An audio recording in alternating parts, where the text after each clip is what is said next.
Are you ready? Jamie Markley, David Van Camp, and Scott Robbins. Did we just become best friends? Yep. Making sense of it all. Now I get it. And having some fun. Lighten up, Francis. This is the Markley Van Camp. And it's pretty simple what the question is, and then it's a stonewall. Oh, yeah. Just time and time and time again.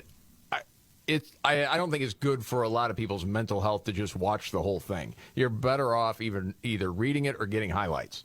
And I think you have a highlight, David. I do, yeah. So there's been a big court ruling, of course, banning the federal government, at least for now, from coercing social media companies to censor speech. The FBI, meanwhile, is saying, hey, we only got involved. It was just a request to Twitter and others. You know, we're only really getting involved to stop disinformation. So if that is the premise, if that's the thesis, right, you would be able to say explicitly this is what we define as disinformation. But the FBI director, Christopher Wray, well, he can't really define what disinformation is. Oh, my goodness. Roll it. What I can tell you is that our focus is not on disinformation, broadly speaking. Well, wait a minute. Yes, it is. Wait a minute. Can I answer the question? You can in a minute. Your star witness said in the litigation, Elvis Chan, who's in charge of this, said they do it on the basis of disinformation. We need a definition of what that is. Our focus is on malign foreign disinformation. That is foreign hostile actors who engage in covert efforts to abuse our social media platforms, which is something that is not seriously in dispute. I have to stop you for time. That's not accurate. Oh, my goodness. Okay. So did you get frustrating watching that, David? Yeah, I did. Because you would think that it's actually, pretty easy to define. This is exactly what we're looking for. This is how we define misinformation or disinformation. And we also know from the Twitter files that it wasn't just disinformation. It wasn't foreign actors. It was, conservative media. Yes, it was. It was the New York Post and others. It had to do with everything from Hunter Biden's laptop to vaccines to the origins of COVID. It went on and on and on. And yes, there's a deep state. We know it for fact. And you can't get people to answer questions. And we got to get somebody else in charge, as far as the White House, to change up who we have in the FBI and the CIA to make this stop. And some people even question then if it's possible to break apart the deep state. Are you looking at me like I got a tinfoil hat? Well, no, man, I don't think it is. I mean, I think there's so much bizarro world, underworld nonsense going on that cracking that code is nearly impossible. You've just got levels and levels of people protecting each other. That's what I mean. I mean, you get down to one, and you think you got something, you got to keep going, got to keep going, got to keep going. It's whack-a-mole, man. It really is. Yeah.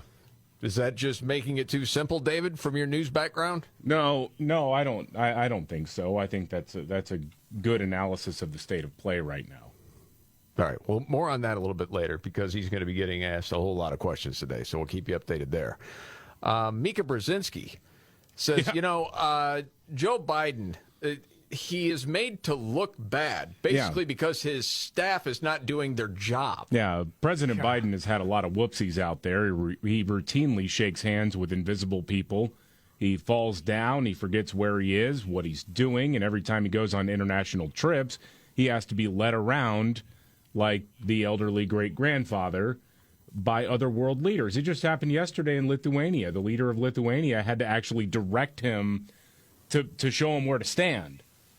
Yes. And it's like showing him where to go. Prince Charles, the same thing the other day, trying to get him to go. It's like visiting someone at the nursing home saying, no, we've got to go over here now. Mm-hmm. That would be King Charles, by the way, sir. Oh, sorry, King Charles. But yeah, and it's not like King Charles is a spring chicken by any stretch of the imagination. No. He looks like it, though, next to Biden. Right, he does. Now, I thought this was hilarious. MSNBC's Mika Brzezinski has found out the real problem. It's the staffers. Okay. He's 80. You need to be there for him, and you need to make a pathway. And you sure as hell better make sure he doesn't fall on a sandbag. And I blame the staff for that. I mean, these are the things that are going to hurt him. These are things that are going to be played on a loop. Okay? Let him do his job. Let him do his speeches. Let him work on policy. Let him do his connections in Congress. He can't do a speech. No, that's another problem. I mean, they've put extra big letters out there for him with a massive monitor. He can't read it. He can't do the job. His whole life is the Reader's Digest big print edition. But this is hilarious. She's angry. Let him do his connections in Congress, unlike any president that we've seen, I don't know, since Clinton.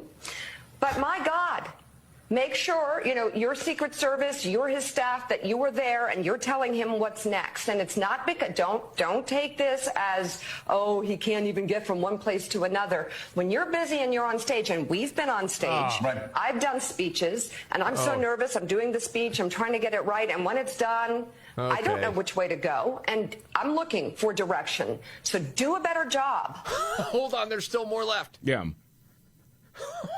Stunning. Okay. But how many times has Mika Brzezinski or any politician, any media member, any college professor turned around and tried to shake hands with a person who wasn't there? And leave the hand hanging. Yeah. Like, where are you, ghost? It's one thing to start to reach and then like, oh, there's nobody there. And it's like really quickly done. He leaves it hanging like, well, where is he? And then sometimes he'll do that, and then he'll turn around and do that surprise look. Like, nobody's here. Oh, my gosh. No one's here. Spiro Agnew was right there. All right, here's the rest of her take. Because you can't have these video images of the president tripping or the president going the wrong way. And it's your job to make sure he gets from one place to another. He can handle the presidency. You have to handle his schedule and where he goes. Well, and the schedule. It makes me mad. Mika, he can't remember if a person's dead or alive. Yeah. That's not the... So what she's really mad at is that staffers don't cover up his clear decline sufficiently enough. I guess, man. Yeah, you got to provide better cover. That's really something. I mean, it's like a rookie NFL quarterback, right? He's supposed to be this new hot shot, and he goes out and he throws 8 picks every single game. Well, clearly it's the towel boy's fault, okay? His hands are damp. The ball is wet. Wow, that's something. Meanwhile, I happened to see this today, and everybody knew this was going to happen. If you hadn't heard, Chicago has a new mayor. And Brandon Johnson's the mayor, and he was one of these defund the police people. Okay? And it's not like he had slowly tried to move away from that knowing that was a political loser. No, he leaned into it and still got elected mayor. Mm-hmm. And now they are trying to, no joke, reimagine police in Chicago, creating a more just and vibrant city for all. He will re-envision the role of police, replacing some with, check it, mental health workers in communities that are over-policed. Yep. You remember the clip yesterday from the president of El Salvador saying it's safer there now than in Chicago? And that's a fact. Mm-hmm. That is a fact. Okay. Holy smokes, man. In this story, over the past few years, it's become more severe in Chicago. Crime has spiked 88% since 2021. Gosh, dang. And no indications the trend will be reversing anytime soon. And Brandon Johnson, the new mayor, just released this 223-page report titled A Blueprint for Creating a More Just and Vibrant City for All that includes his public safety plan. Mm-hmm. The plan, which was inspired by a, quote, struggle rooted in black liberation, contains no recommendations to increase enforcement of crimes. Instead, it proposes getting rid of a gang database because of racial disparities. Golly. That's racist. Yeah. Holy smokes. Issuing an acknowledgement of harm toward black and Hispanic residents of the city, re-envisioning the role of a police officer and providing mental health services rather than actual safety in communities that are over-policed.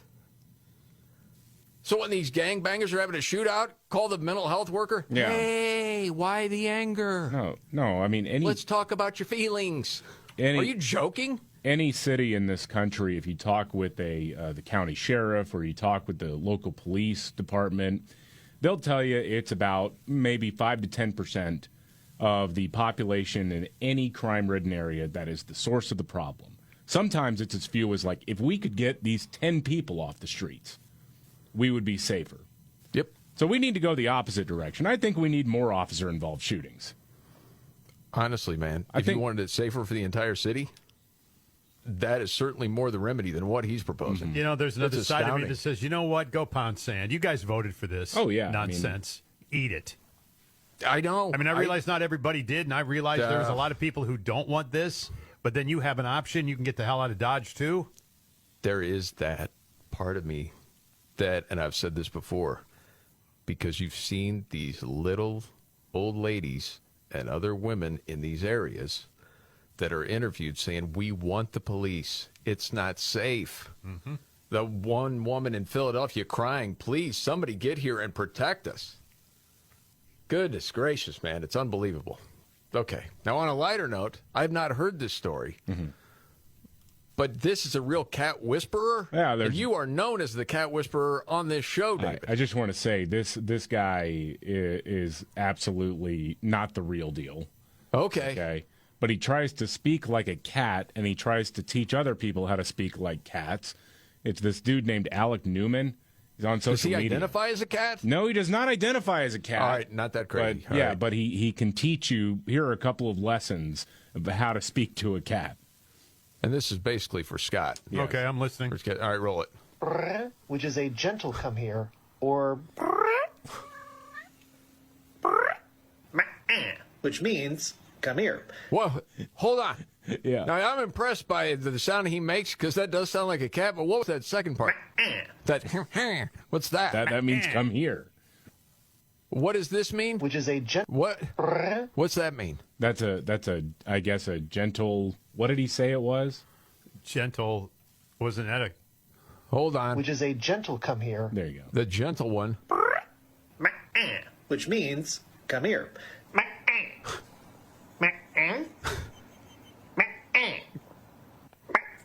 What in the is that?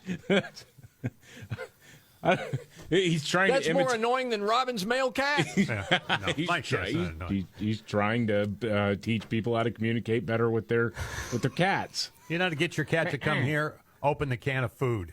or say Well, come anybody here. can do that. It doesn't take That's a what whisperer. that's what I mean.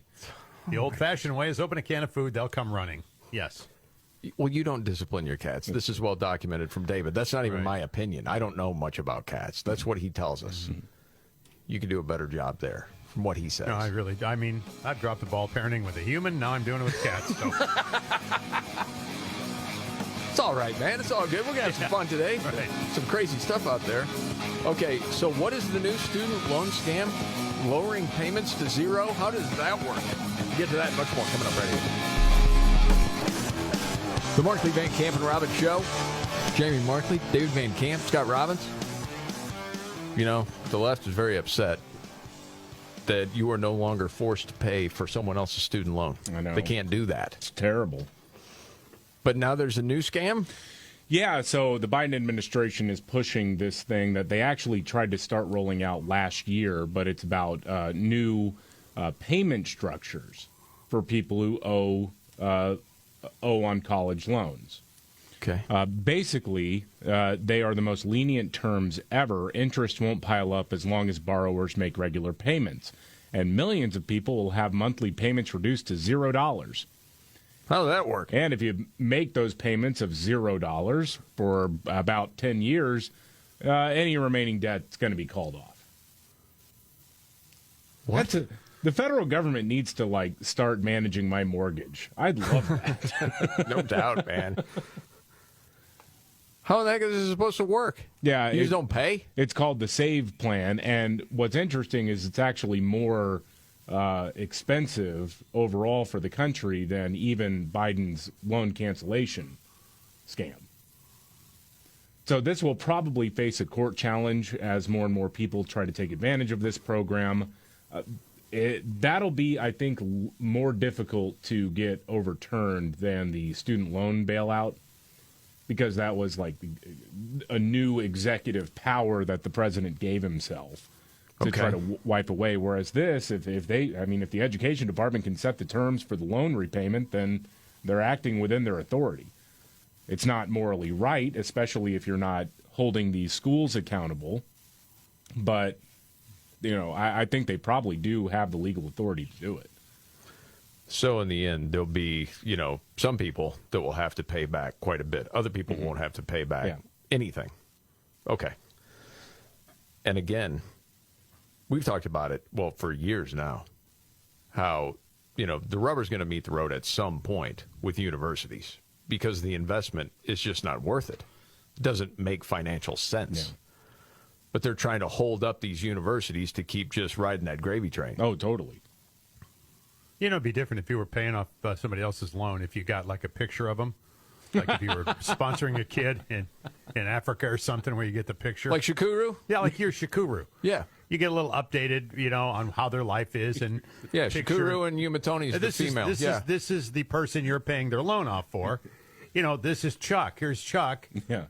And you get a picture of him, you can put it on your refrigerator, and you're helping Chuck out. Here's Chuck. They, them is playing Call of Duty. Right, yes, at this in between door dashes. That's right, yes. But he's working hard to. Well, by the way, Shukuru's not they, them. That's he. Yeah. Just so you know. And Umatoni is she. Right. And you help. They're doing well. You help with their lives by financially supporting them. I get it. Yeah. Yeah, I think we should get that, and we should get maybe like a little baseball card. The university they went to is at the top. Well, yeah, at least you'd feel like, right, okay, exactly. something here. You can say, see who I'm helping right there. There's, right. But then if they started making these goofy choices, you'd be like, okay, I can't support this anymore. Yeah. Right. No, I like the baseball card idea, though, basically, because it's kind of what I've really wanted to be the law for state universities, at least public universities, which is to publish data showing how many people are working in the field in which they got their degree from that university. Show the stats on that, because a lot of universities and a lot of programs within those universities would get decimated when they realize it's like maybe 1 out of 100 are actually working in this field that everybody went no kidding into a mountain of debt for. I can tell you this, with Umatoni and Shukuru in Rwanda, one thing I don't have to worry about is at school that someone's trying to convince them that they're the opposite sex. That's true. one thing I don't have to sweat. Yeah, no. We got that going for us. That's good. All right. Did you see where Kevin Costner's wife not getting what she asked for as far as cash a month, only getting $129,000 a month? Oh, that's it? They're asking for $248. The Markley, Van Camp, and Robbins Show. I'm Jamie Markley, the Gen Xer. David Van Camp, the Millennial, the Sexy Boomer. Scott Robbins. David, are you telling me that you're not buying into all of the heat hype right now? I mean, it's certainly hot. Yeah. There's a lot of places.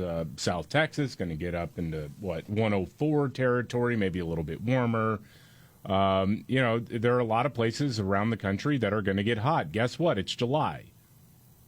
I was thinking the same thing, but, man, you check in Legacy Media, the morning shows. I'm telling you, man, it's a lot of hype. I mean, that's like the open of the Today Show.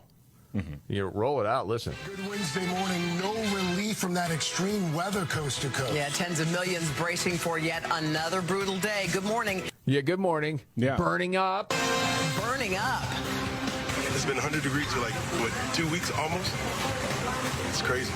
Nearly 80 million Americans now in the grip of that record-breaking heat wave, stretching from California to Florida with no end in sight. It seems more hype than ever. Yeah, but wait a minute, like 2 weeks ago, or was that last week, when they were all hyping the hottest day on the planet ever? That nonsense story? Yes. They were saying it was 100 million people facing temperatures over 90 degrees. Yes. Now it's 80 million. Yeah. Yeah, it's hot. It's July. Well, they sent Priscilla Thompson, one of their newer reporters, down to Houston, your old stomping grounds, to cover this. Experts say it's historically hot. And so, okay, and all of a sudden there's this dude that is supposed to be the expert? Like, okay, what are the credentials? We're seeing things get worse and worse. We sometimes hear the expression a new normal. Is this a new normal? But it's worse than that. More intense and frequent heat waves, wildfires, floods, like we're seeing play out this summer. Yeah. I thought that had been debunked. Well, Yeah, I mean, you have a lot of different issues, forest management for the wildfires, et cetera. And, I mean, you just go to, it's right there on, I think it's the National Weather Service's website. Yeah. Looking at Houston in particular. Yeah. Having grown up in Houston, historically cool place. Not really. It's actually very hot, especially in the summer. Average high temperature, July 2000, was 97.7 degrees. Average high temperature in July 2021, 92.7. Okay. So it's 5 degrees hotter on an average with the high 21 years before 2021. So it actually doesn't make sense, the idea that it's like, oh, it's getting hotter and hotter and hotter. Well, you have some summers that are hotter than others. That's just kind of how it works. But it's 83 degrees in the morning. Okay. Just to give you a sense of how hot it is, already right now it is 83 degrees, and that temperature is going to keep ticking up. Of course, one way to beat the heat is to head to the pool like because this. she's at the pool right there. Okay. Yeah. Talking about people are trying to get their laps in now before it gets hotter later. I always thought it doesn't matter how hot. If you're swimming, you're all right. Because you're in the water. But whatever, go ahead. Like this one, but also for folks who are going to be staying at home in the AC, you don't want to crank the AC all the way down. Experts... See? Helpful tips, which as a former news director, David, you love the tips that are offered by one of the reporters. Experts say that's going to put a lot of strain on your air conditioner, which is already working overtime in this heat. And it's also going to use more energy, which could send your electrical bill up. Hoda? Wow, really? Oh, I never thought I'm just saying, I grew up in Houston, and I remember very clearly morning practice, right? Try to beat the heat. It's like 88 degrees already. You know, you're I mean, that isn't a new normal. That's just kind of normal. Which one of these chirpy lintheads is going to be the first to break the egg on the sidewalk? Because you know that's coming. Yeah, I want to do this. I actually had a guy out to my house installing a new cable system, and he had to get up in the attic to do it. And the attic was something like, the attic space, it's very hot up there. And it was something like 140 degrees up there. And I laughed because the previous weekend I had done ribs on the grill, and that was actually hotter than my attic was hotter than the grill had been while making the ribs. So now my thing is, instead of cracking an egg on a sidewalk, I'm gonna smoke some ribs in my attic. There you go. Viral, baby. Well, have you got a video of that? Yeah. That's a zany, wacky bit. Yes. Would love that. I'm for it. News out of California. Can you explain this to me? Democrats don't want this bill that would make child sex trafficking a serious crime? I don't understand disgusting. California Democrats have rejected a bill that would have increased the penalties for trafficking children. Most notably, the bill would keep repeat offenders behind bars and make them ineligible to be released from prison early, a 3 strikes rule. Wow. The bill was cleared by the state Senate with bipartisan support, but when it got sent over to the state assembly, that's the House, it got snagged in a committee. None of the 6 Democrats on the Assembly Public Safety Committee voted on it.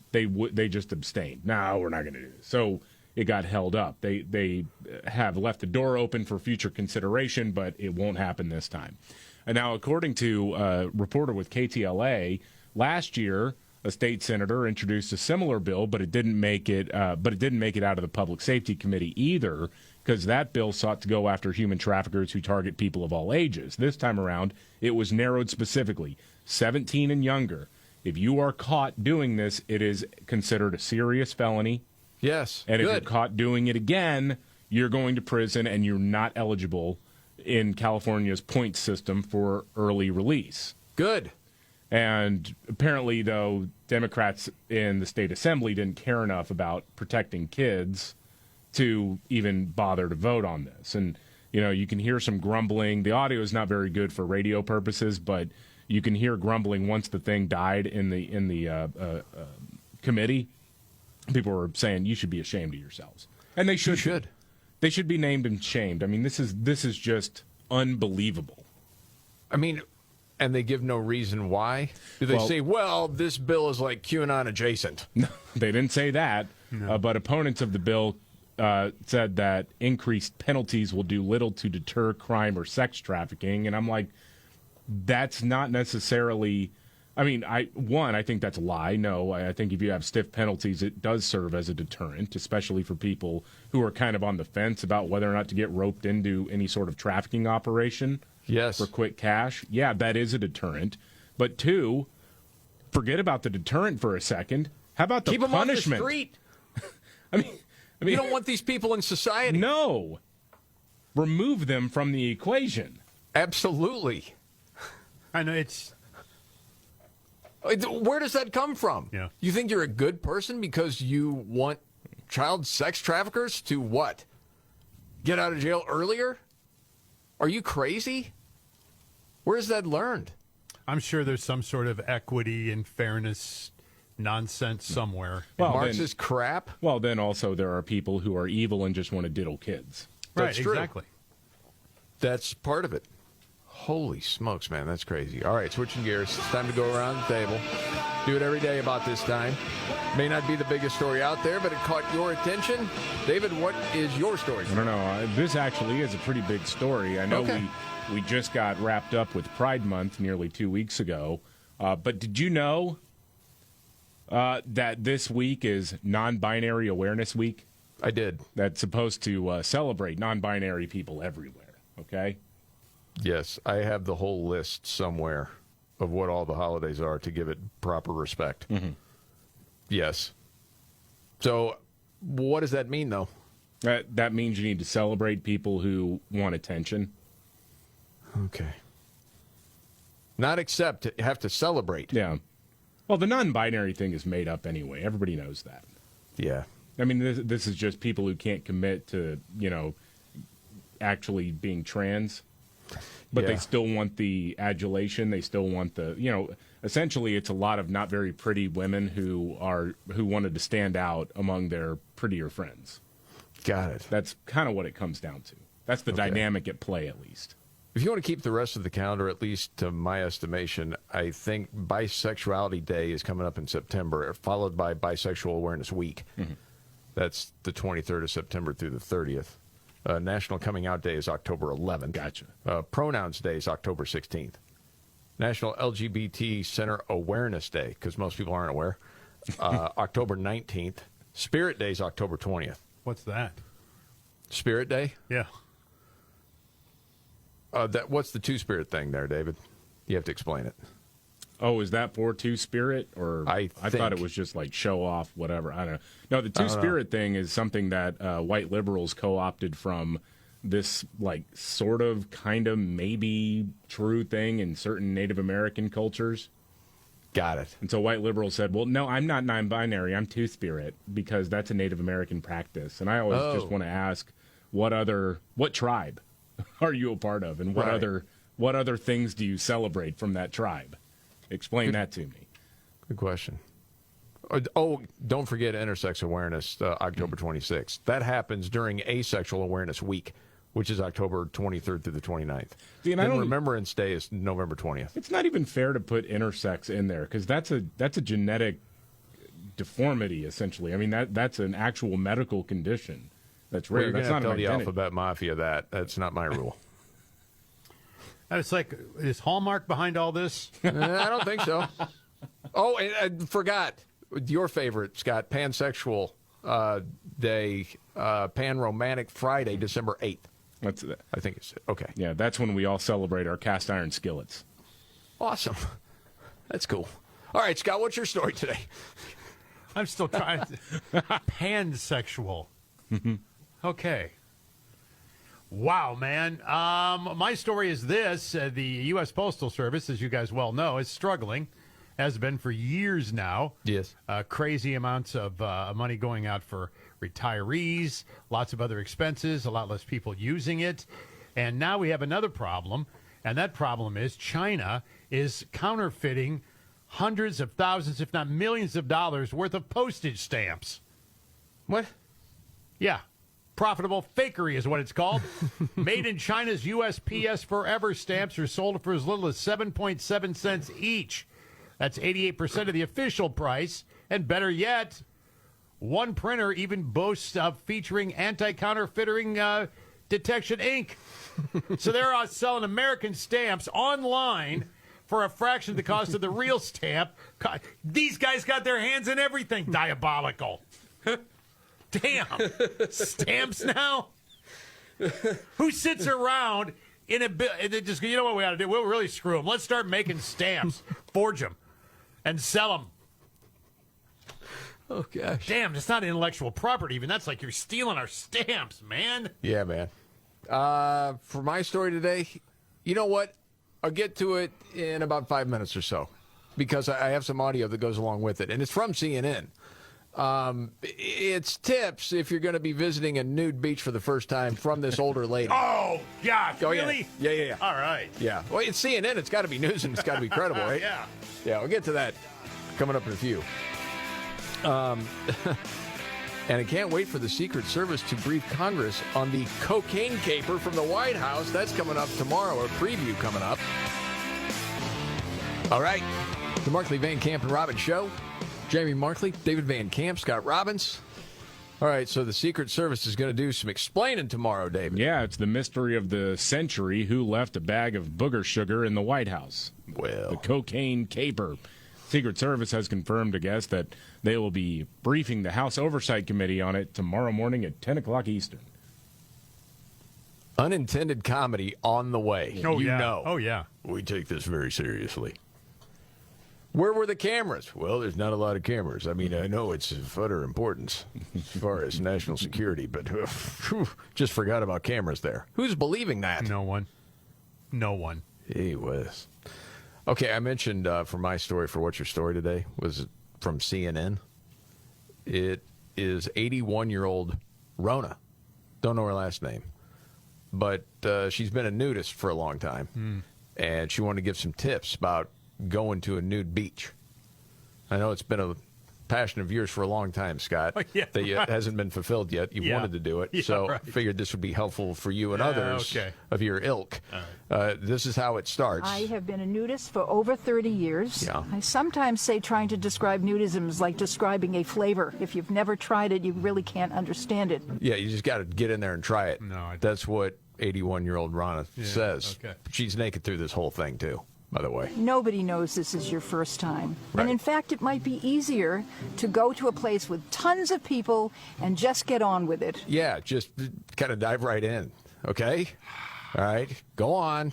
Here come the tips from Rona. Always bring a towel with you to sit on, because that is for everybody's hygiene. Yeah. Don't park your chair or your blanket too close to anybody. Yeah, don't do that. Like all of a sudden you see someone there and you're like, hey, I think maybe I'll go. No. Don't do that. Don't get too close. Anything that appears like sexual activity, like plastering your body against somebody else, is not allowed. Yeah, that, okay? Okay. What do you think this is really about here? Man. Yes. She goes on. Feel free to start up a conversation. Look people in the eye, because that might help you figure out where to put your attention. And don't gawk or stare, because that is considered rude and impolite. Okay, now let's just get to the big tip for Robbins. Okay, because I know through conversation this is one of your fears of going. Fake news. Okay, go ahead. Yeah. Go ahead, Rona. One of the questions that does get raised a lot is what happens if a man gets excited. I will tell you it doesn't happen that often. However, By the way, if you don't believe her, I do, because I saw the other people there. If anything, it's going the other way. It's hiding. Frightened turtle. Absolutely. But anyway, go ahead, Rona. However, it can happen. And it can happen because of nervousness or anxiety. Time out. Has that ever happened to you because of nervousness or anxiety ever in your life? No. I've not heard of that before. Okay, anyway, go ahead. Usually it's going full Jerry Nadler when I'm nervous or... You're sweating. That's not happening, right? Yeah. Yeah. Not necessarily some kind of sexual thought. Okay. And if it does, take your towel and cover yourself, turn over in the sand, run into the cold water, or pretend you're taking out your garbage. Okay. Whatever it is, that's what you do in case that happens. Taking out your garbage. What does that mean? Is that a euphemism? Or look at me. Helpful tips only right here, the Markley, Van Camp, and Robbins Show. Are you ready? Jamie Markley, David Van Camp, and Scott Robbins. We just become best friends. Yep. Making sense of it all. Now I get it. Thank you so much for being here. Jamie Markley, David Van Camp, Scott Robbins. You know, it was earlier, David, you played Mika Brzezinski from the Morning Joe program on MSNBC, saying Biden's staff's got to do better. Yeah. It's their fault he's looking terrible right now. He's 80. You need to be there for him, and you need to make a pathway. And you sure as hell better make sure he doesn't fall on a sandbag. And I blame the staff for that. Well, what if he falls over his words? What if he can't read? Yeah, what about that? I don't know what they can do about that. Soon NATO will be the 32nd freestanding, have 32 freestanding members standing together to defend our people and our territory. The uncomfortable laughter again. Yeah, that's okay. Hey, staff, help him out when he's struggling. Freestanding, have 33. Where are you? Yeah. Now, here to read his statement is handler Jim Stevens. Jim? What the president meant to say. It was. You need like a real-time redactor on calls. Like an auto-tune that will correct his speech. That was very recent, too, wasn't it? That idea, yes. Yeah. Yeah, absolutely. Meanwhile, Rand Paul is slamming Zelensky, Ukraine president, for this NATO push. Yeah, President Zelensky is mad because his country isn't being allowed into NATO because Western nations recognize that doing so is a declaration of war on Russia. They don't want to get involved in that. Zelensky said the West was showing a lack of respect for his country, called the lack of a timeline for entrance into NATO was absurd. He's kind of walked that back because a lot of people are saying, hey, bro, listen, we're basically just laundering a ton of money through your country, and it is kind of helping you. So maybe just kind of like back off of that a little bit. Stay in your lane, bro. Yeah, Senator Rand Paul was asked about this on Fox News. Well, you know, there's an old English adage he might need to become aware of: never look a gift horse in the mouth. We've given them $100 billion, and he has the audacity to be so brazen as to tell us we better speed it up. I'd say that's audacious. I'd say that's brazen, and I'd say it's not very grateful for the $100 billion that we've given him so far. That is the way it feels, man. Yeah. I agree with Rand on that one. All right, so keeping an eye on that. And I happen to see this story real quick at Fox. And maybe it's because I just saw Sound of Freedom about child sex trafficking, and this may not have so much to do with that, but it's just like top of mind. Okay, if you say this is a chilling story that gets used all the time, well, you can tell me if you find this chilling at all. North Carolina authorities were conducting a routine traffic stop on the 4th of July, and they noticed something unusual in the vehicle they pulled over. It's a 16-year-old female passenger who had been reported missing by Florida police just a few hours earlier. Just after midnight, Nash County deputies pulled over a white Audi with Florida plates on I-95 after a traffic violation. Deputies asked the driver, Alejandro Hernandez Vasquez, 40 years old, some routine questions, and then developed reasonable suspicion to believe that criminal activity was afoot. After getting consent from Vasquez to search his vehicle, deputies noticed that his 16-year-old female passenger had been reported missing by the Coral Springs Police Department just 5 hours before the stop. They were able to rescue the teenager, who reportedly met Vasquez online. Oh, gosh. And transported her to the Wake County Juvenile Detention Center. That's where her family picked her up. The sheriff there said, monitor your kid's social media because a lot of this stuff starts with people preying on children. If you're not monitoring what your child is doing on the internet, then there's the possibility that people are taking advantage of them. This older guy here was taking advantage of the 16-year-old. He was carrying her up north, and I'm not sure it was in the best interest of that girl and for society. It's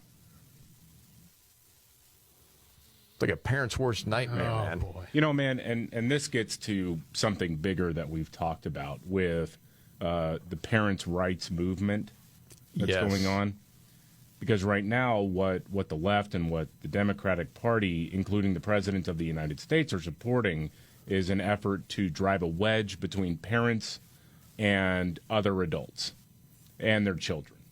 Basically say, hey, you can't trust your parents to look out for you because maybe they'll shun you if you think you're gay or if you think you were born in the wrong body or whatever. All that does, setting aside the alphabet mafia stuff, all that is really doing at the end of the day is telling kids to look for validation elsewhere other than their parents. And that is, maybe it's not the teacher, maybe the teacher is just misguided and has wrong ideas about what the relationship between a parent and a child should be, but it does open up that child to be a willing participant in some bad people's motives and plans. Absolutely, man. It reminds me of this book I read probably 10 years ago from, and I forget her name off the top of my head, psychologist, dealt with teens a lot.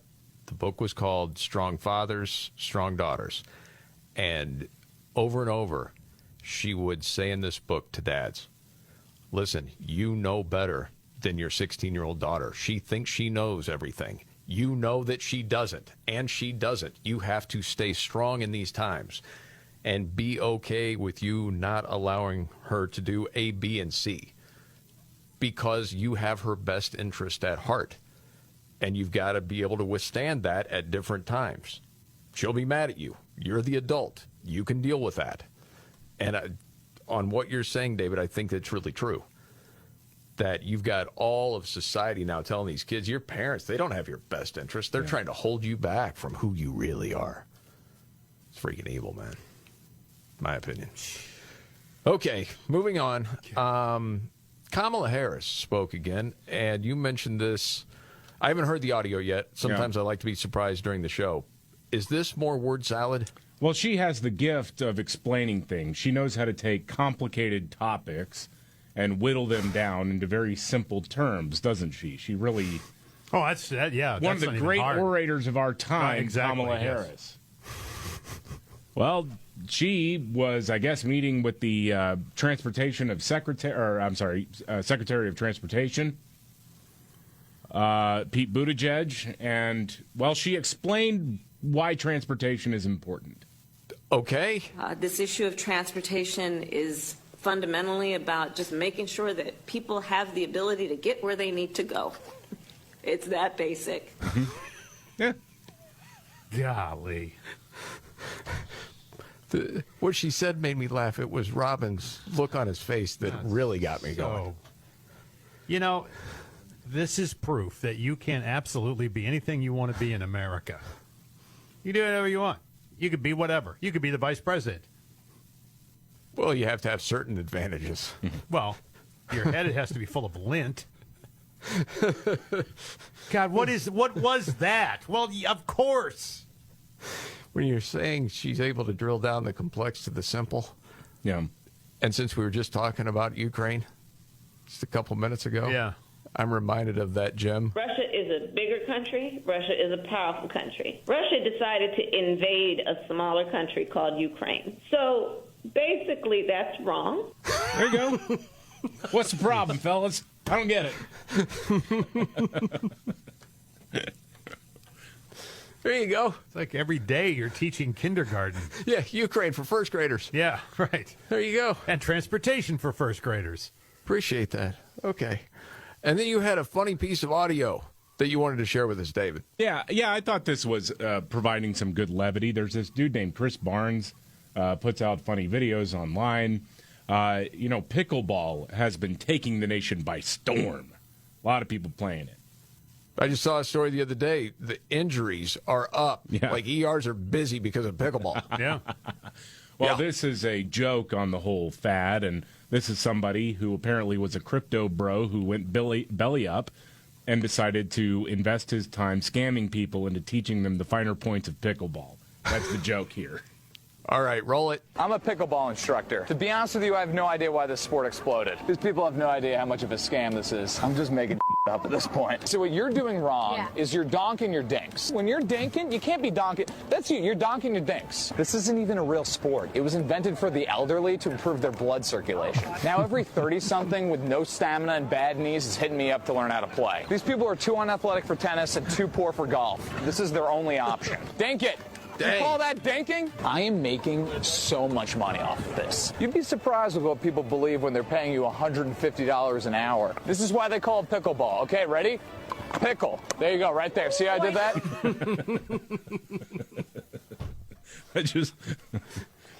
Is he really charging, or is that a joke? No, that's a joke. The whole thing is. I bet you could. Oh, sure you could. I'm sure there are guys studying video of pickleball players right now and charging, who knows how much. Oh, I'll admit it. As soon as it was my son-in-law and my daughter said, and my wife needed to get pickleball paddles and play with them. Okay, whatever. So my wife ordered them, got them, and, go out to play, not understanding. It's like this combination of tennis and ping pong to me. But you better believe later I was on YouTube. All right, I need some tips on how to play pickleball. Well, just, strategy, different things like this, because you can't get the top spin quite like a tennis ball, and what are the finer points? So, I dove into it. Losing's not fun, Scott. Why am I not surprised? Hour and a half, you probably had a notepad out, too, writing stuff down. No, I did not do that. I have notes on my phone. I was just going to say, there are notes somewhere, I can guarantee it. Oh, Tucker Carlson's hosting some Republicans, and people are nervous. This is a funny story straight ahead. All right, the Markley, Van Camp, and Robbins Show. Jamie Markley, David Van Camp, Scott Robbins. There's some attention being paid to what's going to be going on Friday. Some Republicans are going to have to answer some questions. That'd be Republicans running for president. Talking Ron DeSantis, Mike Pence, Tim Scott, Nikki Haley, Asa Hutchinson, Vivek Ramaswamy, because they're going to be interviewed by Tucker Carlson. And I saw this little piece at Real Clear Politics. This is hilarious to me, and I thought you might get a little enjoyment out of it.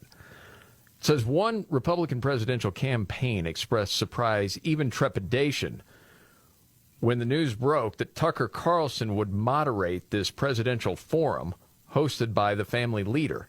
See, several candidates accepted the invitation to do this. Right. And then they found out it was going to be Tucker Carlson being the one that would be on stage with him. And then some of the campaigns were like, oh, boy. Oh, jeez. Here we go. And it says in the this article, granted anonymity to speak freely, this aide wasn't offering an endearing assessment of Tucker. Real Clear Politics spoke to multiple campaigns scheduled to attend the Des Moines Forum. Some love Tucker and see the sit-down as a friendly media opportunity. Others loathe him and still remember how he has laid waste of numerous politicians on his primetime show. That's why people like him. Oh, yeah. So as it says, one by one, he will get to grill each candidate. And it goes on to say, okay, well, as far as your campaign goes, are you, preparing any differently for this than you would if it was someone else asking the questions? And one of the campaigns, again, speaking off the record, said, am I preparing differently? Yeah, of course. I'd be effing stupid not to. I'd get fired if I didn't. Because you got to know, this guy's different. As it says, he doesn't have any sympathy for old guard GOP orthodoxies. Again, another reason I think a lot of people like Tucker Carlson. So this will be interesting how this goes down.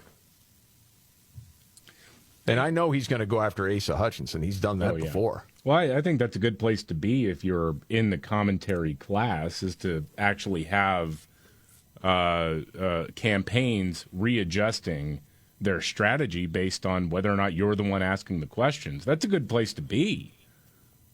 Absolutely. It makes you sharp. They said the campaigns are preparing for a universe of questions Tucker could ask. This one aide said you have to have rebuttals for almost everything. Yeah, you do. Yeah. You have to be prepared for the worst.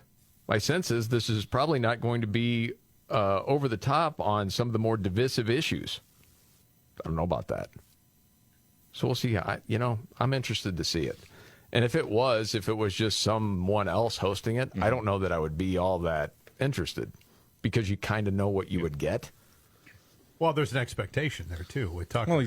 There was going to be fireworks, yes. Well, and he's good with the follow-ups, too. It's not just, okay, I took your answer and we'll move on. I mean, it's sort of, it'll challenge at every turn. And one thing, even though sometimes I've seen interviews with him and I'm like, okay, dude, that was a little weak, going after different politicians. Mm-hmm. But what it does, even if I think the questioning may be unfair or not rooted in something that's fact-based, I think it's really interesting how it exposes the person answering the question and how quickly they can try to turn on a dime. And that says a lot more about the person being interviewed. Like Greg Abbott is a good example that comes to my mind, the governor of Texas, who there was one time that Tucker was interviewing him about the border crisis. Now, Tucker was throwing out some ideas that would not be legal for the governor of Texas to do. Mm-hmm. And I was kind of rolling my eyes at some of the questions, and then it is shocking to see how quickly Governor Abbott would wilt under that stuff. Instead of saying, no, here's why we can't do this, and here's why I'm looking at, plan A, B, or C, instead he just tries to cozy up to Tucker's audience, which is, well, mission accomplished as far as Tucker is concerned, to expose some of these people. Well, yeah, dude. But, I remember seeing that, left with, yeah, Abbott, why don't you do that? I'm not exactly a legal expert. Yeah. I'm like, yeah, do something. Mm-hmm. Get the National Guard down there, whatever you got to do. Yeah. Tucker's really good at that. So, yeah, we'll see how prepped they actually are. I did see this story. I was going to ask for a quick opinion. Anybody see about the rattlesnake that accidentally ate a mouse trap? Was going to eat the mouse, but the mouse was already in one of those old school traps and ate the whole thing? It was like Tom and Jerry then. Okay. Well, Animal Rescue placed photos of this online. They actually had a little surgery on the rattlesnake and saved it. Don't you just chop the head off at that point? Yeah, I think so. You just call it good, That's what I would think, man. This is the Markley, Van Camp, and Robbins show. Okay, biggest story of the day. Biggest story of the day, there's a lot of things popping right now. I do think it's really funny that the Secret Service is going to be briefing House Oversight Committee members about the cocaine that was found in the White House. But they're going to do it, tomorrow, because apparently this is just one of those unsolvable cases to know who brought cocaine into the White House. I just think it's really funny. And with every day that passes, you're more convinced it was Hunter Biden. Absolutely. You're telling me if they could prove that it was some low-level staffer, they wouldn't have done it already? And not only that, if they could prove it wasn't Hunter's. Right. They would have done it already. Absolutely. Yes. And there's a lot of talk of NATO today. We'll get to a news update and much more coming up. All right. The Markley, Van Camp, and Robbins show. Jamie Markley, David Van Camp, Scott Robbins. Okay, what's the latest with Ukraine, David? Well, Volodymyr Zelensky was very upset because NATO nations are not rushing to declare war against Russia. That's World War III, man. Yeah, that's not a good thing to do. And so they're saying, hey, look, we'll talk about you joining NATO, but first, this Russian invasion and this war needs to wrap up. Pretty reasonable. And I understand if he's out there trying to, really represent his country, I understand that. But the brat approach is really annoying. Really annoying. When he's out there saying, well, this is a lack of respect for my nation, and, oh, you guys are slow walking, and it's absurd to do this. Like, dude, check your tone a little bit, all right? Yeah, after we've given you billions of dollars in support. So a bunch of people in the know and in media have kind of recognized this, that, okay, that might be a little bit of a problem, but we're still going to try to defend Zelensky here. Former NATO ambassador Ivo Dalder tells NBC News that Zelensky's not really mad. He was just blowing off steam like anybody would. Okay.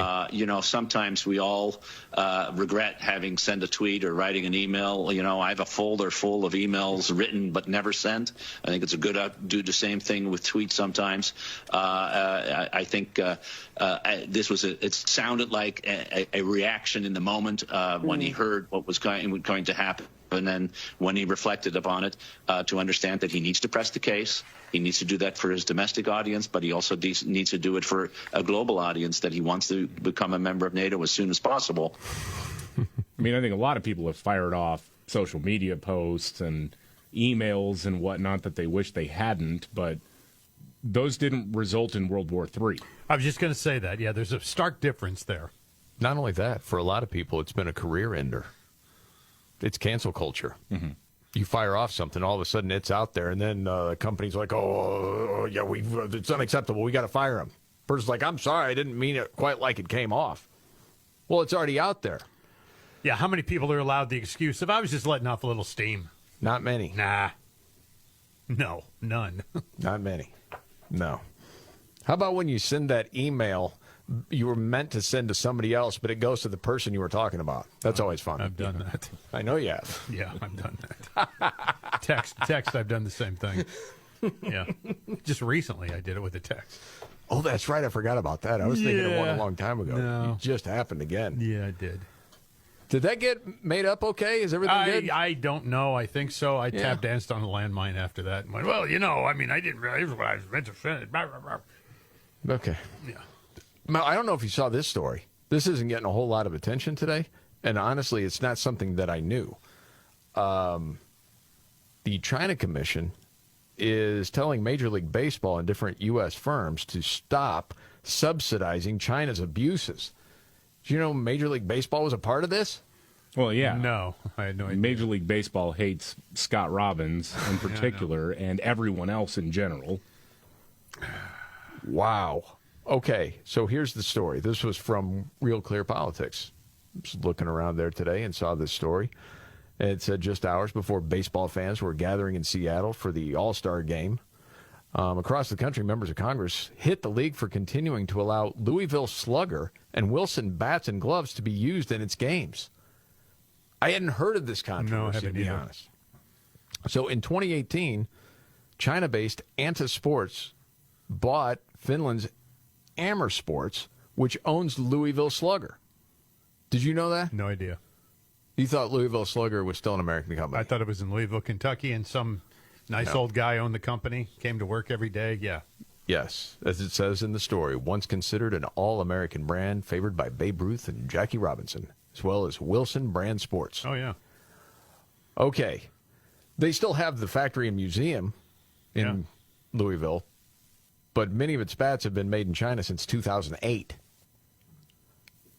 I did not know that. I didn't either. And then Anta Sports, which was the official Olympics uniform supplier for the Beijing Winter Games in 2022, has faced heavy international scrutiny for refusing to say whether the cotton from its products is from the northwest region of Xinjiang. Mm-hmm.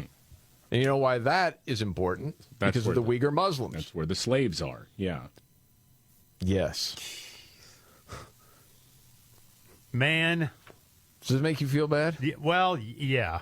I mean, who knew this stuff? I just always assumed Louisville Slugger was just this American institution. I did too, man, to be honest. It was just, And we follow this stuff all the time. People take pictures of themselves at the museum when they go. And, sure.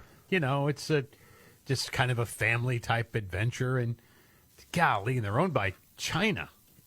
A visiting fellow at the Atlantic Council, Isaac Fish, testified before the Congressional Executive Commission on China, saying, I wonder if Major League Baseball understands how they're being complicit with forced labor.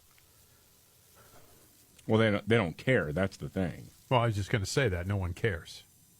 Can you make the bats cheap? Okay.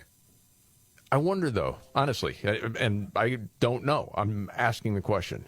How many Major League Baseball players, if you told them, you know what, these bats are made with forced labor in China, there are other options for you out there, that they would think, well, I don't feel good about that. I'm going to find another bat. Sometimes I wonder how much it is people don't care or how much it is people just don't know. Mm-hmm. Oh, I don't think they know. I mean, we follow news. We follow this garbage every day.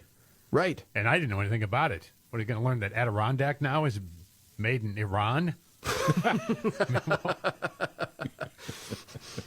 Not quite sure about that. Okay.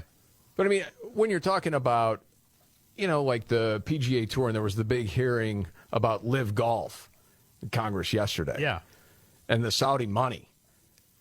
Okay, no one brings up the PGA Tour opened PGA Tour China a few years ago and was getting a lot of money from China. That seems to be A-okay. And I'm not saying absolutely take all the Saudi money. I'm just saying there's some hypocrisy going on there. Like, oh, the Saudis, that is just, it's unthinkable. China, that's okay. No problem. It happens all the time. There's a weird double standard going on, isn't it? Yeah. I always thought those congressional hearings were weird anyway. Oh, like the one yesterday? Yeah. Stop these guys from doing business with them? Yeah, or just trying to find out, okay, was this really fair, this deal? How exactly did this go down? Dude. We care about the people. Yeah. Although I must admit, and I know a lot of people were against it at the time, when you had all the Reuters in baseball going up there to testify to Congress, because a lot of people were like, why is Congress wasting its time on this? But to hear Roger Clemens up there talking about Andy Pettit misremembering things, about them taking roids together, that was fantastic. But that was at least entertaining. That was a word I'd never heard until that happened. Until that happened with Congress, the roids, misremembering. And now it's a word. But I've used it a million times now in my life. I've heard it. A lot of people use that word. I misremembered. Well, I don't know. The Rocket, really a Hall of Famer before he started roiding. Yeah. And also coming up with a new word that is used all over society now. Misremembering. Yes. That's a good one. Ocasio-Cortez, AOC, Alexandria. She's back in the news. She was getting criticized online. Don't know if you heard about this. She was talking about being a bartender, and apparently someone on social media said, what are your best and worst food service industry stories? Asking AOC this question. You already see this, David? Yeah, I did. Okay. Can't wait for your take on this. So she goes into this answer to say how terrible this was. She said there's an endless supply here. I have some really weird stories. One time, there was this really rich guy who would come in 1 week a year and was really addicted to mansplaining. Okay? You could just tell he got satisfaction from it. He'd love to say, ask me a question, and include all these little asides to belittle the server and uplift himself. Anyways, if you indulged him, he tipped like $200 to $300 on a lunch tab every day for a week straight, then disappeared till next year. And that was one of her worst stories about really being a bartender. Yeah, $200 to $300 a day for a week just to listen to a guy tell stories. Yeah, some blowhard rich dude. Yeah, okay, that's fine. What's the problem?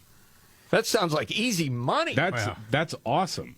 I mean, dude, when I was waiting tables at one of the restaurants that I waited tables at, I legit had a stalker. This lady would come in once a week at least, sit at the same table, demand to be seated wherever my zone was. Oh. And then before she left, she would have to give me a hug, to the point where she actually would come into the kitchen when I was back there, dumping dishes or doing whatever. She would actually come back there asking for her hug, and it got creepy because then she and her husband started waiting for me outside after closing. And then the general is getting manager, funkier by the minute, bro. They ever invite you over? There was a hint at something, but then to the point it was like really busy one day they were in, and they wanted to talk to me, or she wanted to talk to me, and my general manager at the time saw that and confronted her and said, no, he's busy. He can't just spend all his time with you. And then she got super pissed off and never saw her again. And I can tell you this, I was not getting tipped $200 to $300 every time she came into the restaurant. Okay. Wow. What number on the menu was the David sandwich? Oh, God.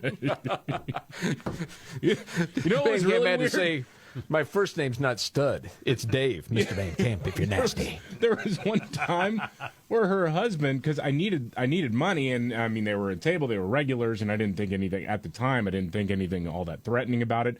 But her husband, big burly dude with like handlebar mustache. Oh, buddy. One time I was cleaning out the restroom, and he came into the restroom and struck up a conversation about the Houston Texans and whether or not some certain moves they had made at the time were the right thing to do and all that stuff, except he continued the conversation as he was dumping out.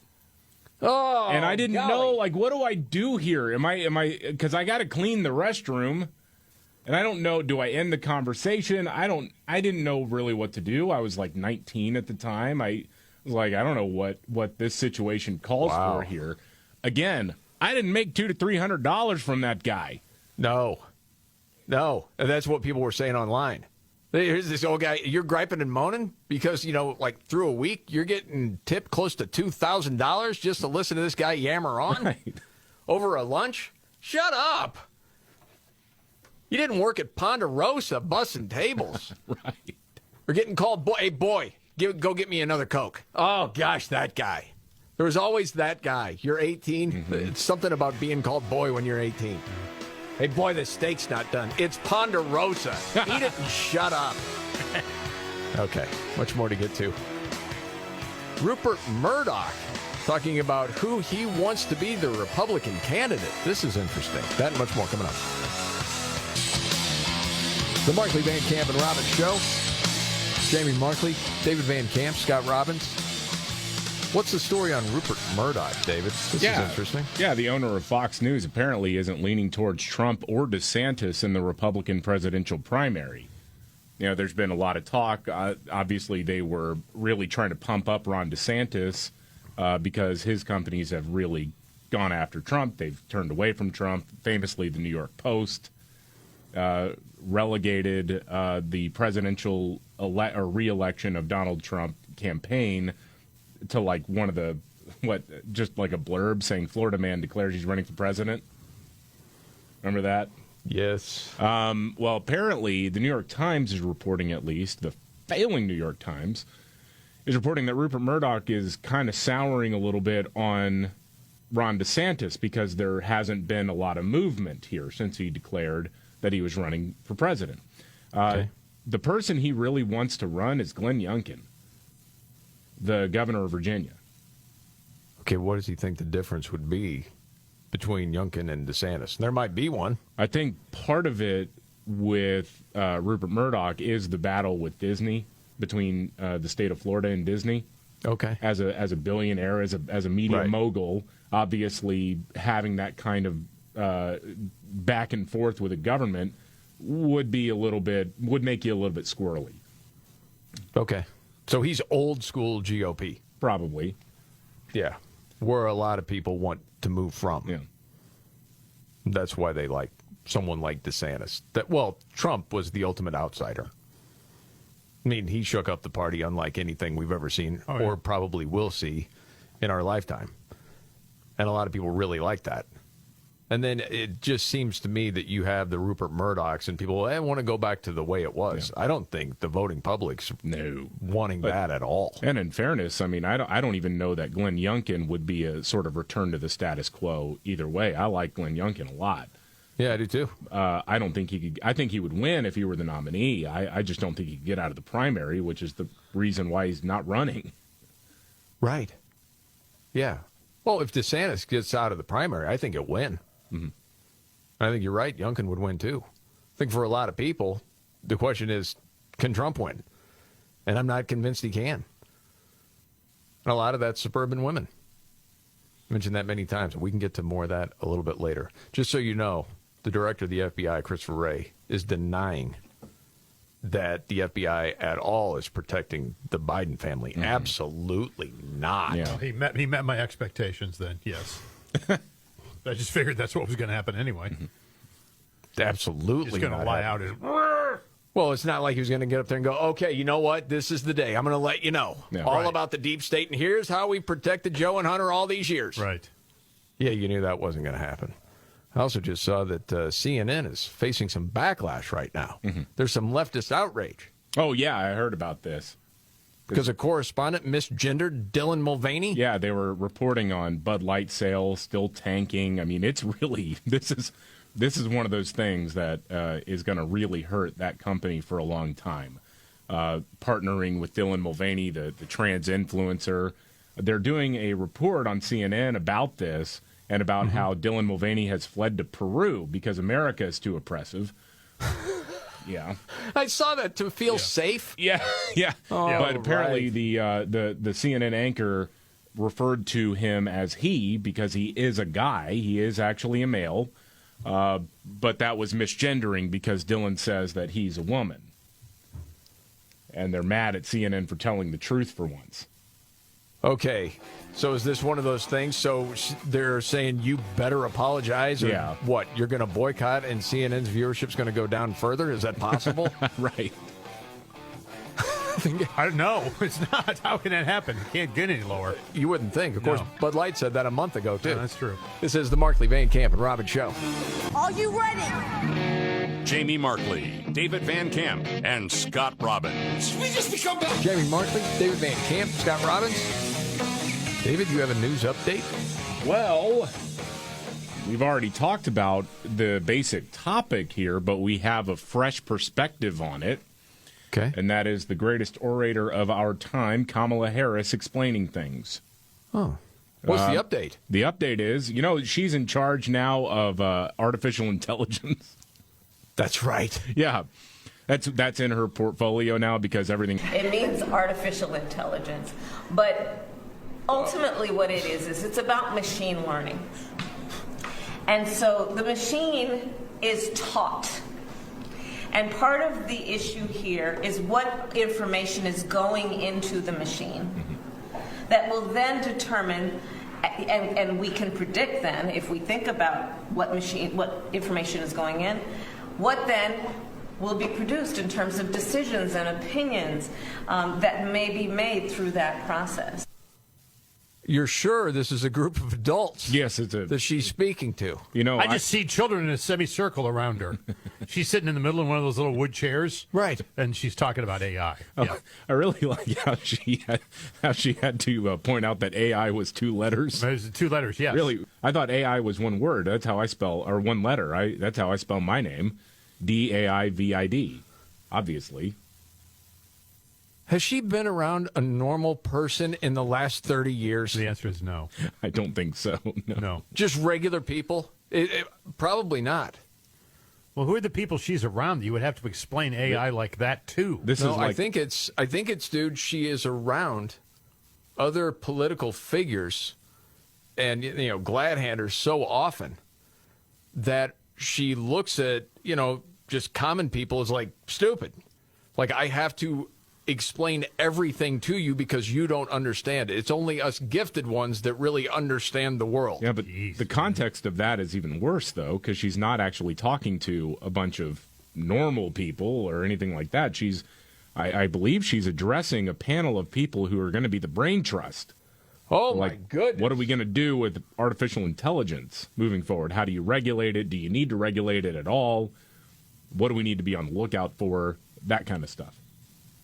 And this is a prepared speech. Yes. Okay, her staff hates her. They have to. You know that AI is 2 different letters? I've just found that out. I didn't realize that. I think the first part of this issue that should be articulated is AI is kind of a fancy thing. It's, first of all, it's 2 letters.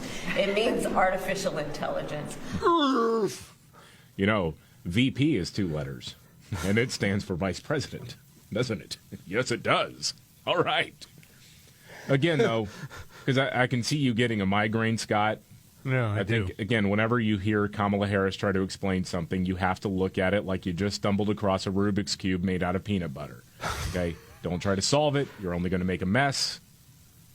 Just acknowledge it for what it is and move on.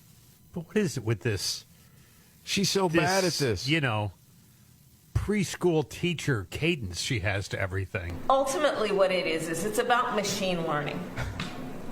And so the machine is taught. And yes! Of course. Yeah, but what are we doing? These are the people that are supposed to be on our team? I mean, oh my goodness. This is like a bunch of people just came walking across the desert after wandering for like 70 years, and you're explaining AI to them. Right. It's like you just stumbled upon some Japanese soldier who's been guarding some far-flung island since World War II. And you're explaining all this to him now. Yeah. I mean, we know all of everybody who knows anything knows all of this already.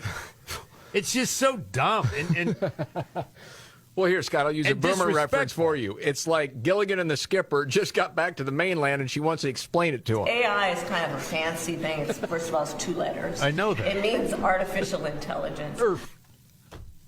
That's hilarious. Golly, man. Okay. Let's move on to this. I don't know if you saw this or not. Nearly a dozen current and former White House officials have extensive ties to Hunter Biden. Can you explain this, David? Yeah, it's one of those things that you kind of know because it's a big club and we're not in it. We're just being taken advantage of by them.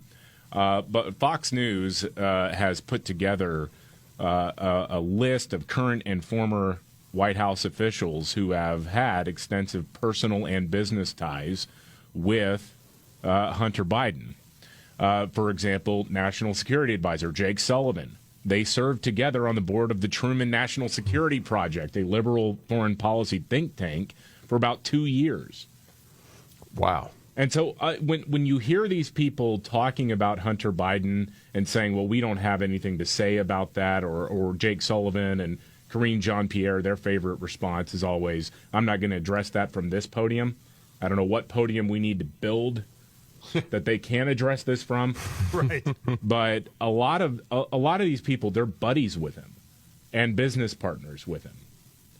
And you kind of instinctively know that, but when you see it kind of laid out, like, oh, by the way, a top aide to Defense Secretary Lloyd Austin, they had a friendly relationship. When you see, oh, I don't know, the person who was the communications director for First Lady Joe Biden was a big friend of Hunter Biden. You've got, Anthony Blinken and his wife, who are in deep with Hunter Biden. I mean, these are not just people who kind of know, oh, Hunter, that's the president's son, and they went to a couple of cocktail parties together. I mean, these are people who are all very intimately engaged with one another, either currently or they have been in the past. Well, and it gets away from the narrative that the left always wants to say that, Hunter, okay, he's had his issues. He was a drug addict. He's made some mistakes, but his dad loves him, and he's proud of him, everything that he's overcome, and it has nothing to do with his presidency. No, they're tied together on a ton of different things. Yeah, it's not private citizen Hunter Biden. Hunter has been very involved in some of the people who are making key decisions for the United States of America. You know what else, man? I just thought of this. I heard this. It was Megyn Kelly's podcast, and I forget the guys she was talking to, but one of the guys she had on, they were talking about Hunter Biden and the daughter that he has with the stripper, right?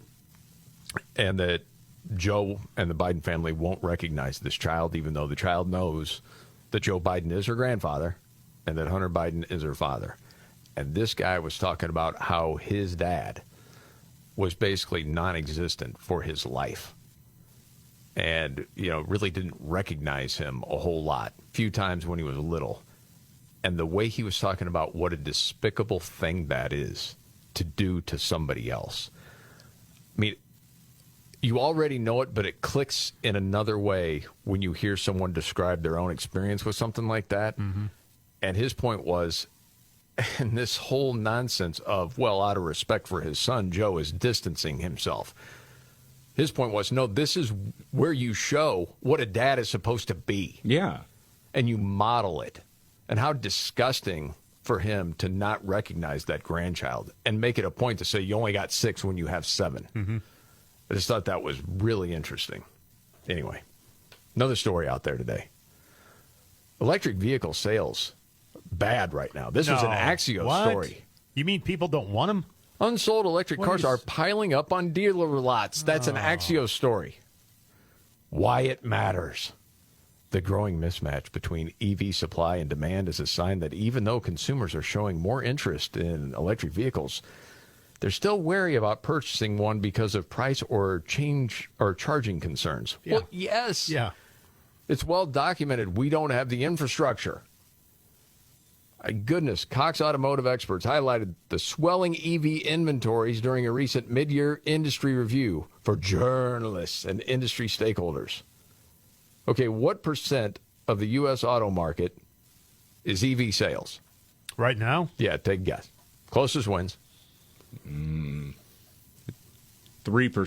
I was going to say 2%. 6.5. Oh, that's higher than I thought, actually. Yeah. Well, and this has been talked about, too. Some consumers are saying, I would consider a hybrid, but I don't want to go all electric. But then you hear people on the left, oh, no. Got to do away with the hybrids. That's one of the things Toyota's been talking about for quite a while. It's saying, we don't know that the future is going to be electric vehicles. Mm-hmm. Do you know all the problems with electric vehicles and everything that you actually need for electric vehicles? And that's not great for the environment, No, it's not. The other thing, too, aside from, slave labor, strip mining, things like that are involved in producing these things, these batteries, but there are also legitimate infrastructure concerns because these vehicles are very heavy. Yes. And so, if you're especially abroad, not in the United States, and you might not be able to trust that bridge you're driving over, you get everybody driving an electric vehicle over there, it's not going to work out very well. Man, oh man! So you got these on lots all over the place, and they're just not moving. That's the only thing that scares me is the government's going to get involved in this and give them like $25,000 rebate checks or something if you buy one. They've already been involved quite a bit. But I mean, to the point where they're practically free. I could see that. Well, rather than admit that maybe there isn't a big market for this. We don't have any money. Who says that? $30-some trillion in debt. That hasn't stopped anybody from doing anything. The other thing, we go back to this all the time. Is this stopping China or India as far as no carbon? Of course. Oh, no. There's a fascinating piece put together. I think it was by The Economist, maybe the Financial Times, where they demonstrated carbon emissions by nation. And it's really interesting because America has been fairly flat, if not going down a little bit, in terms of carbon emissions. Whereas you look at China and India, and it is like triple or quadruple what the United States puts out. And they are only going up. They're not going down. Because they realize that, especially in China, their economy is teetering anyway. If they were to somehow cut out energy production using coal or anything, if they were to just do away with that or cut it even to United States emissions standards, their economy would crumble. And they're not suicidal or stupid. They want world dominance when you're talking about China. Right. No, they're not going to stop. No. So, and you've heard the stories of different people getting this electric vehicle, and then, we had to plan this trip. We wanted to go somewhere we couldn't go because we didn't know we were going to have the charging station and all this other stuff, which is not related to the other story that we briefly mentioned earlier that was going around online. People talking about the worst purchase that they ever made. And one of the biggest was a Zune MP3 player. Remember, that was supposed to be a deal. Yeah. Back in 2012. Oh, I had one.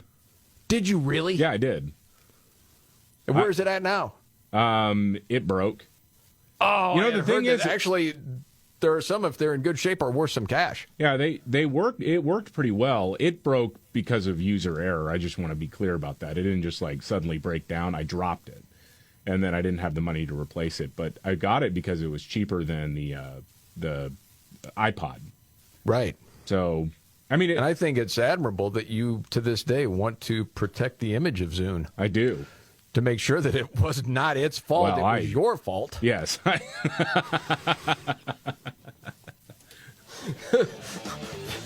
forgot about that, man. I was one of the original Zune goons. Yep. There you go. It was like being beta back in the day. Yeah. That was a long time ago. All right, a lot more to get to.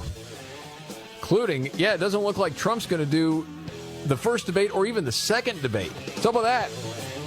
That and much more coming up. The Markley, Van Camp, and Robbins Show. Jamie Markley, David Van Camp, Scott Robbins. Okay, Trump's not going to participate in the first two debates, it looks like? Well, a top Trump campaign advisor, Jason Miller, tells News Nation that Trump probably will be skipping at least the initial Republican presidential primary debates. Okay. At the moment, President Trump has indicated that he's unlikely to participate, at least in the first two debates. He's up by 30, 40, and even new polling shows he's up by almost 50% in certain places. It really wouldn't make much sense for him to go and debate right now with a bunch of folks who are down at 3, 4, and 5%. Even Ron DeSantis, who's the second place candidate in the race currently, is at least 20, 30, or 40 points behind. And so ultimately, President Trump will make a decision as we get closer. He has not said anything definitive one way or the other. I'm not expecting him to participate, though. Even the advisor says sanctus? Somebody's got to explain that one about? to me. I don't Yeah, know that what was Ron weird. DeSantis is, but anyway. No, I think you run the risk, though, of just having like 10 people up on a stage trashing you without you being able to defend yourself. I mean, I think that's really stupid strategy, personally. It seems that way. But he's been right about things before I've been wrong about. I don't know. Well, I don't know. When he skipped a debate or two during the primary the first time around, his poll, that was one of the few times his poll numbers went down. That's true. So, I mean, you got to keep yourself out there and defend your record if you want to try to earn people's votes back. I just don't understand it, and I also really still don't understand how, the Trump campaign can say this is a great move and then turn around and criticize Joe Biden for not debating RFK Jr. You really can't have it both ways. Either it's okay to skip a debate or it's not. Yeah, I don't understand it. But I know, for a lot of people that it's got to be Trump, it doesn't matter what he does. They're in. They're in for the Trumpster. And there's nothing that's going to get them not to vote for him in the primary. And I saw some of the latest polling. I mean, even in Florida, DeSantis is, 10 points behind? Oh, yeah. And in New Hampshire, holy smokes, dude. What is that number? I just saw it. It's like 47 to, it's worse than 47 to 23. It's even lower than that. Well, yeah, I think it's, Ron DeSantis has said, this is like a media narrative that I'm not doing very well. I mean, it seems to be reflected in reality, too, that the polling just has not been really all that positive for him, at least in the primary polling. Yeah, the New Hampshire polling, it's 44 to 17. Yeah. I haven't felt any big momentum. No, it's just sort of like, okay, he's running for president. Now what? Yeah. Yeah, it may not be. I don't know. We'll see what happens on Friday with the Tucker Carlson thing, if that gets covered. But then again, Fox isn't going to cover it a whole lot. Right, because Tucker's part of it. He needs to take a bunch of documents and stash them. This is the Markley, Van Camp, and Robbins show. All right, David, biggest story today is what?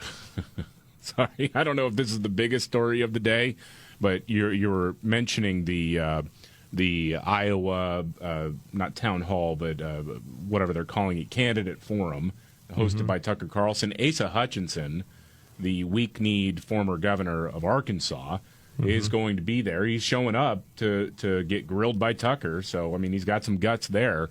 He did a campaign event, apparently, yesterday in Nevada, and there are 6 people in attendance. Who goes?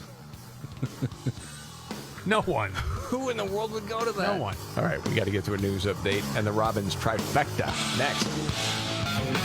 The Markley, Van Camp, and Robbins show. I'm Shannon Markley, the Gen Xer. David Van Camp, the Millennial, the sexy boomer. Scott Robbins. News update, David Van Camp. Remember Ray Epps? Yep. Oh, yeah. Was the guy who was seen on the day of the Capitol riot. Need to go in. Yeah, telling people to go in to the Capitol, who was on the Capitol grounds during the riot, but was never charged with a crime. Initially was on the FBI's wanted list, but just for whatever reason, didn't wind up getting charged. And a lot of people have been wondering, well, who is this person? And there have been suggestions that he was working on behalf of the feds. Yep. And this guy has gone into hiding, and he's popped up to do a couple of different interviews. Ray Epps is now filing a lawsuit officially against Fox News and Tucker Carlson for defamation. As the Failing New York Times puts it, he's claiming that they promoted a fantastical story that Mr. Epps was an undercover government agent who instigated the violence at the Capitol as a way to disparage then President Trump and his supporters. So this was filed in Superior Court in Delaware. This is where the Dominion lawsuit against Fox News was heard as well, where that resulted in a $787 million settlement here. Now, I good luck, Ray. I mean, I don't know what to tell you. I don't know. There seem to be a lot of people in liberal media reacting to the breaking news saying, oh, well, now Fox is cooked here. Like, well, I mean, be careful what you ask for. And I've said before, and I'll say it again. There's going to be discovery in that. Yeah. Oh, yeah. I'll say it. I've said it before, and I'll say it again. I mean, if this guy absolutely had no connection, for real, had no connection to the FBI, then he absolutely is owed an apology. Sure. But that apology also needs to come from Democrats and Republicans who were part of the January 6th committee, Adam Kinzinger and whatnot. That apology also needs to come from them, because at every turn, they've made him look even more suspicious. Well, yeah, and then there's this 60 Minutes piece that's supposed to, clear him? Yeah. But it doesn't. No. You're saying, well, this is an effort to make me the scapegoat. That's what all this was. I wasn't part of the violence. Yes, but you're on camera saying you need to go in. Yeah. I mean, the thing about this guy is, too, he could have cleared this up a long time ago, should he have wanted to. But he didn't. Nope. He could have been screaming from the mountaintops. I do not work for the government. I was involved in this because I felt there was, there was an election fraud going on. But he didn't. He just went into hiding. And if you noticed earlier today, Christopher Wray, the FBI director, being questioned about having FBI agents on the ground the day of January 6th. Well, I don't know about that. Yeah. You don't know? Well, and again... Well, and then he starts talking about, depending on what time. You mean after, the breach, then, it's hard for me to say, no, that's not what I'm asking. Mm-hmm. Whoever was asking the question at the time, we had the monitor on earlier. And why didn't Ray Epps go to jail? I mean, if he was encouraging people to storm the Capitol, my goodness, man. Yeah. No doubt. Instead of people just going through, taking a few selfies they went to and jail. Out. Well, and I think the other thing that could be at play here is I wonder how, quote-unquote, cooperative he really was with the FBI. And, because nobody's alleging, or at least very few people are alleging, that Ray Epps is an FBI agent. It's that he was an FBI asset on the ground, either before or after the riot, notably. Again, it could have been after the riot that they said, okay, well, if you help us with this, this, and this, then we're not going to charge you.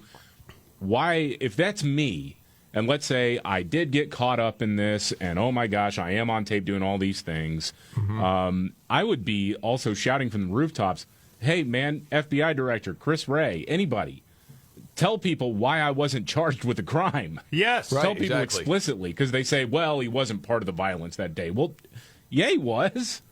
He was encouraging people to be violent. Yes.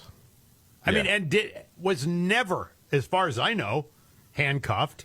Yeah, that was part of that Q&A pulled in for questioning. Too, I mean, please. With Christopher Wray earlier, he's like, well, we don't use the word asset. Right.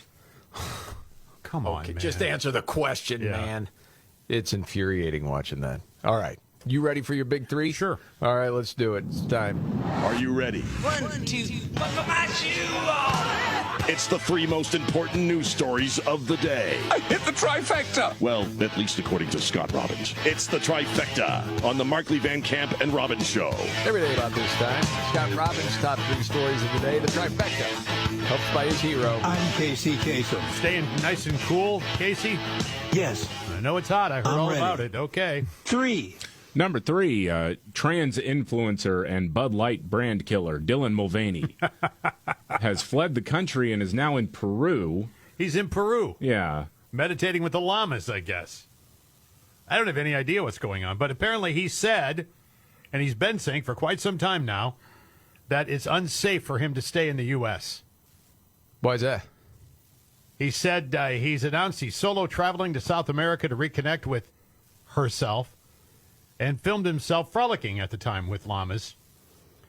It said that he could no longer be in the U.S. because no longer felt safe in the U.S. First of all, I just want to say from the top, there is zero evidence whatsoever, zero, that Dylan Mulvaney is under any threat of bodily harm from legions of disenfranchised Bud Light drinkers, okay? If so, where are the receipts? That's what you wonder. There aren't any. By the way, David, you probably remember this. Who was it not that long ago that was going off on Mulvaney, calling him an attention whore? Was that Rogan? It might have been. I don't remember. I can't remember. It was a hilarious take. Like, just go away already. By the way, I just want to say this. 52% of Peruvians disagree with allowing adoption by same-sex couples. Yeah, it's not. 65% of Peruvians find homosexuality not justifiable. 72% of Peruvians disapprove of same-sex marriage. Well, feel safe?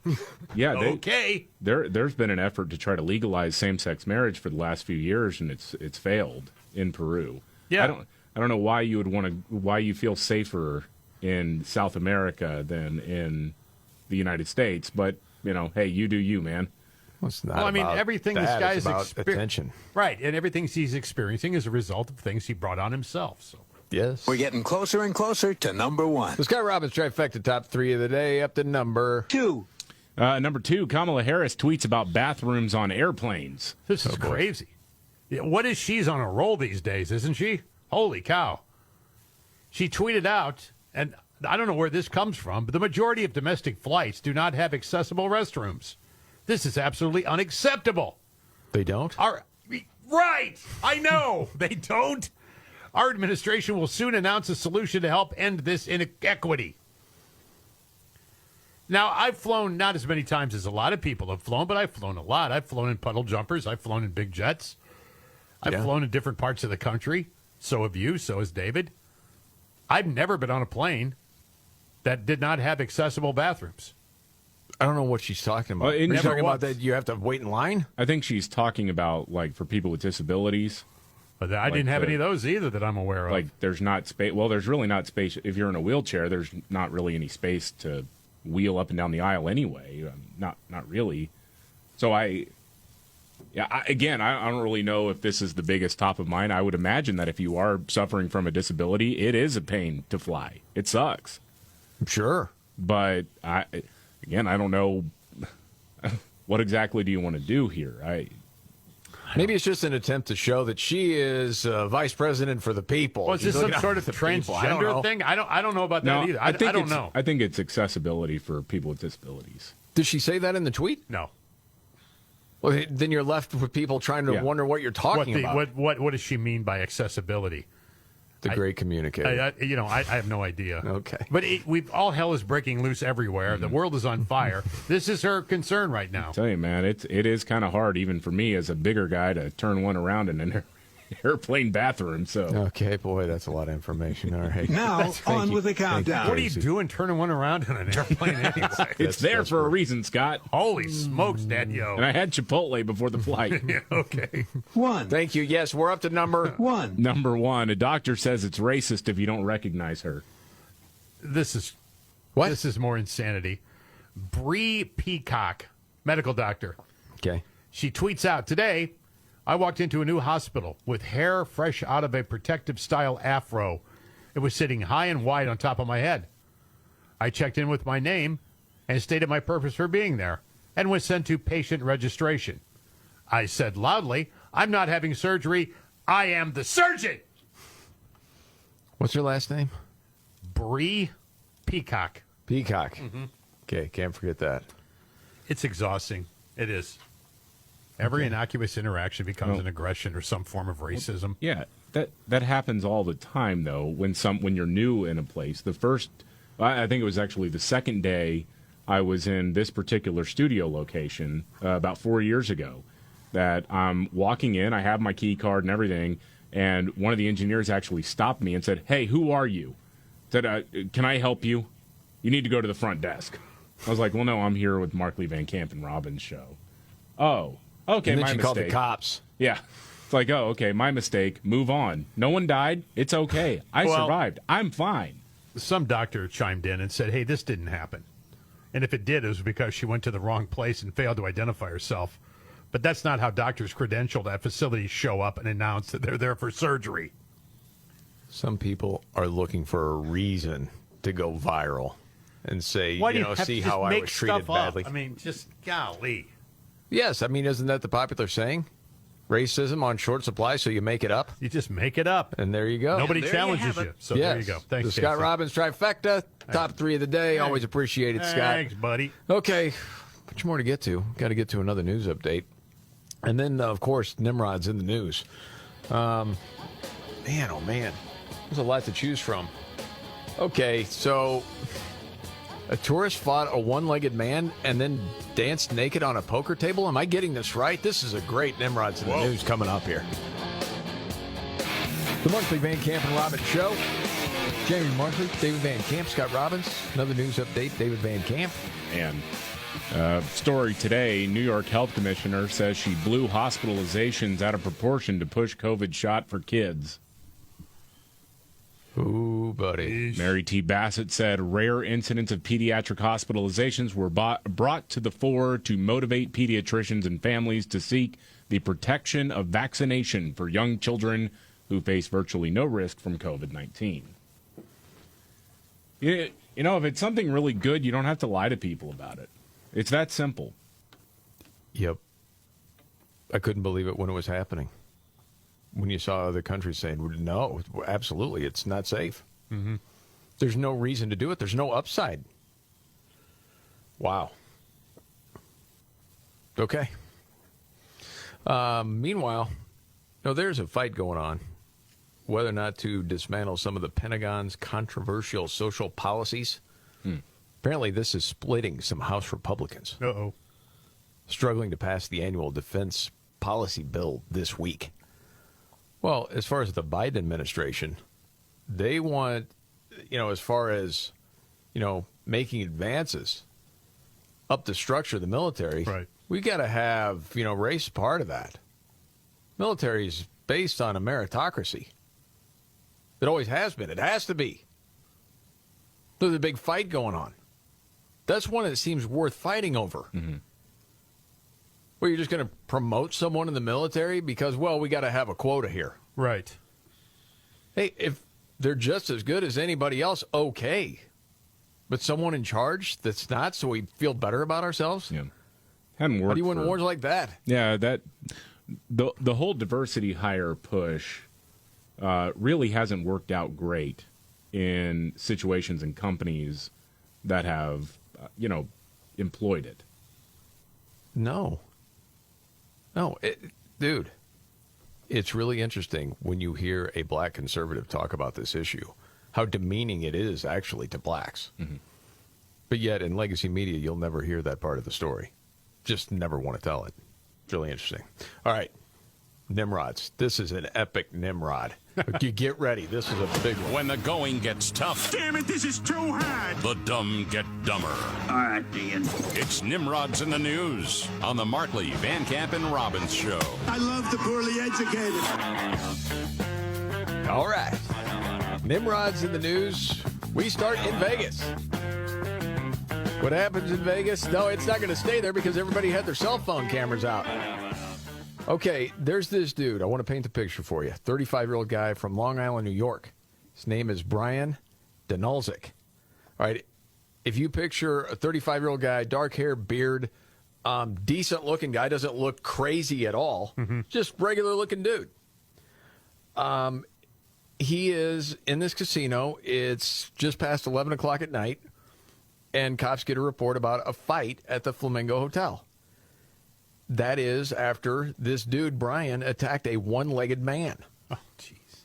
Then security footage showed up, or showed him going to fight off security who was trying to capture him.